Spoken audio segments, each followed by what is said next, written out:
Hello and welcome back to Asset Guide YouTube channel. आज की इस वीडियो में हम आपको फ्यूचर डेरिवेटिव्स की इंफॉर्मेशन देंगे।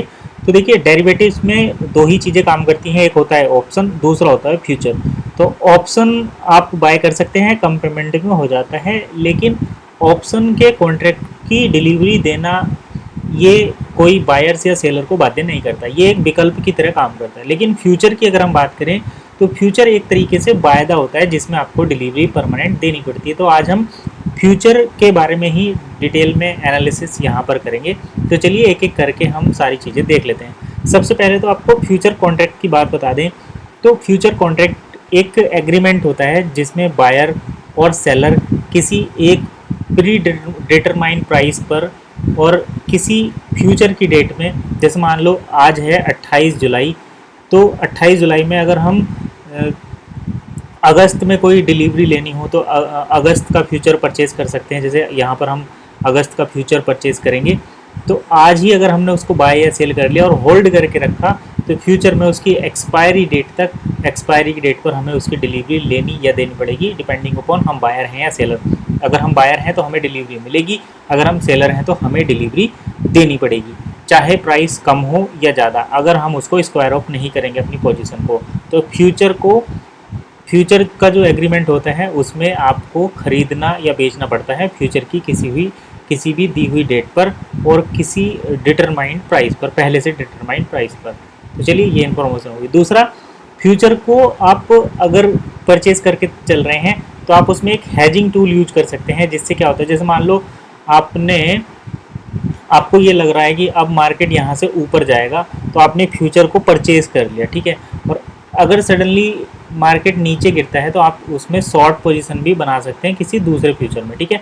तो आप इसको अगर समझना है, जैसे हम ऑप्शन के जो सेलर होते हैं वो क्या करते हैं, जैसे उनको लगता है कि मार्केट अगर बढ़ेगा तो वे पुट को बाय कर लेते हैं, ठीक है। पुट को मतलब अगर देखिए, जब मार्केट बढ़ता है तो कॉल बाय की जाती है, जब मार्केट घटता है तो पुट बाय की जाती है। लेकिन जो सेलर होते हैं वो इसके अपोजिट में काम करते हैं। जब उन्हें लगता है कि मार्केट बढ़ेगा तो वे पुट को सेल कर देते हैं, और जब उन्हें लगता है कि मार्केट घटेगा तो वे कॉल को सेल कर देते हैं। और अगर मार्केट आगे चलकर जैसे कुछ टाइम के बाद अपनी डायरेक्शन बदलने लगती है तो दूर के ऑप्शन को परचेज या सेल कर लेते हैं। इसी तरीके से हैजिंग की जो टूल है वो काम करता है, यानी कि आप अपने पोटेंशियल रिस्क को जो है कम कर सकते हैं। सपोज करो आपने यहाँ पर फ्यूचर परचेज कर लिया और आप यहाँ से 100 पॉइंट के एसएल के साथ, या फिर आप यहाँ पर 1000 पॉइंट का टारगेट लेकर चल रहे हैं, ये आपका 1000 पॉइंट का टारगेट है, और मार्केट अगर 500 पॉइंट तक जाकर उसके बाद नीचे पलट जाए तो ऐसी कंडीशन में आप एक दूर का फ्यूचर सेल कर सकते हैं, जिससे कि आपको गिरते हुए मार्केट में भी थोड़ा सा आपकी जो पोजीशन है वो मेंटेन रह जाए, आपको प्रॉफिट उसमें हो जाए, ठीक है। ये हो गया। अब हम बात करते हैं स्टैंडर्डाइजेशन की।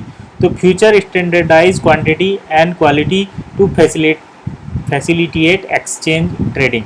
तो ऐसा नहीं है कि आप फ्यूचर में कितने भी क्वांटिटी बाय सेल कर सकते हैं, तो ये डिपेंड करता है कि आप किस सेगमेंट में ट्रेडिंग कर रहे हैं। तो जैसे अगर मान लो हम बात करते हैं स्टॉक की, तो स्टॉक में हर एक स्टॉक्स की अलग अलग क्वांटिटी होती है जिसका आप फ्यूचर सेल कर सकते हैं। जैसे अगर हम बात करें रिलायंस में, तो रिलायंस में लगभग 250 स्टॉक का ही फ्यूचर आप एक साथ एक लॉट में बाय या सेल कर सकते हैं। ऐसे ही इनके ऑप्शन में भी सेम वैसे ही होता है, जैसे 500 क्वांटिटी रहेंगी या 250 क्वांटिटी रहेंगी। ऐसे आप किसी भी स्टॉक का जो फ्यूचर में ऑप्शन में लिस्ट है उनका एक लॉट रहता है, लॉट साइज के हिसाब से ही आप उसको बाय या सेल कर सकते हैं। एक्सपायरी डेट की बात करते हैं। तो एक्सपायरी डेट की अगर हम बात करें तो at expiration buyers must purchase and seller must deliver the asset. तो फ्यूचर डेरिवेटिव में अगर आपने फ्यूचर को परचेज किया है या सेल किया है तो एक्सपायरी की डेट पर आपकी जो एक्सपायरी की ड्यूटी रहेंगी वो ये कि आपको या तो जो बायर हैं उनको हर हालत में कॉन्ट्रैक्ट को परचेज करना पड़ेगा, और जो सेलर हैं उनको हर कंडीशन में उस कॉन्ट्रैक्ट की डिलीवरी देनी पड़ेगी। यहाँ पर लॉट साइज रहते हैं डिफाइंड बाय एक्सचेंज के द्वारा ये लॉट साइज डिफाइन किए जाते हैं, जैसे कि, और ये एसेट टू एसेट वेरी करते हैं। जैसे रिलायंस के लिए यहाँ पर 250 है अगर हम इन्फोसिस की बात करें तो ये अलग होगा, MRF के लिए अलग रहेगा, तो हर शेयर का ये अलग रहता है। एक्सपायरेशन शेड्यूल की अगर हम बात करें कि इनके एक्सपायरी कब रहती है, तो Thursday of the contract of month, तो फ्यूचर की जो एक्सपायरी रहती है वो हर महीने की थर्सडे को रहती है। जैसे मान लो ये अभी जुलाई चल रहा है, तो जुलाई के जो अभी जुलाई चल रहा है, जुलाई की 28 तारीख हो गई है, तो अब जो नेक्स्ट जुलाई वाले तो ख़त्म हो गए हैं, एक्सपायर हो गए कॉन्ट्रैक्ट, लेकिन जो अगस्त के कॉन्ट्रैक्ट रहेंगे, अगस्त के फ्यूचर जो रहेंगे, उनकी महीने के एंड का जो थर्सडे पड़ेगा, उस थर्सडे को इसकी एक्सपायरी होती है। अगर हम बात करें लिवरेज एंड रिस्क की, तो फ्यूचर में आपको हाईली लिवरेज दिया जाता है। मतलब आपके पास अगर मान लो 1 लाख रुपए हैं, तो आप 1 लाख रुपए से लगभग 15 से 16 लाख रुपए तक का आप सौदा खरीद या बेच सकते हैं। तो इतने सौदे पर जब आप ट्रेड करते हैं, तो छोटा सा मूवमेंट भी आपको बड़ा प्रॉफिट देता है, और छोटा सा अगेंस्ट में जब ट्रेड जाता है तो एक हैवी लॉस भी आपको यहाँ पर देखने को मिलता है। दोनों चीज़ों का ध्यान रखना जरूरी है एक ट्रेडर को। मार्जिन की requirement, investor must deposit a margin, इस मार्जिन को आप प्रीमियम कहते हैं, which can be A substantial part of the contract value.